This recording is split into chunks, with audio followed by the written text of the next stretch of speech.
अस्सलाम वालेकुम गाइस। तो गाइस अभी यहाँ पे चेक कर सकते हैं मैं लेके आ चुका हूँ ऑफ रोडिंग कार। तो मिस्ड कार है, इसको चलिए अब अनबॉक्स करते हैं।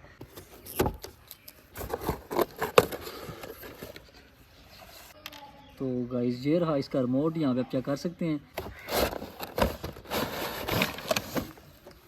टैंकी टैप बनी हुई है जो कि इसके अंदर पानी को डालेंगे तो धुआं बनाएगी।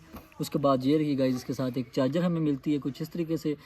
और गाइस अब रही हमारी ये वाली कार, यहाँ पे आप चेक करें इसकी लुक को, ये चेक करें गाइस, इसकी लुक चेक करें, बहुत ही कमाल की है। इसके साथ ये शॉक वाला सिस्टम भी है, तो यहाँ पे आप चेक करें। तो गाइस अभी इसको मैं फुल चार्ज करके लेके आ चुका हूँ। पहले इसकी चार्ज खत्म हो गई थी इसलिए मैंने इसको टेस्ट नहीं किया। चलिए अब इसको टेस्ट करते हैं।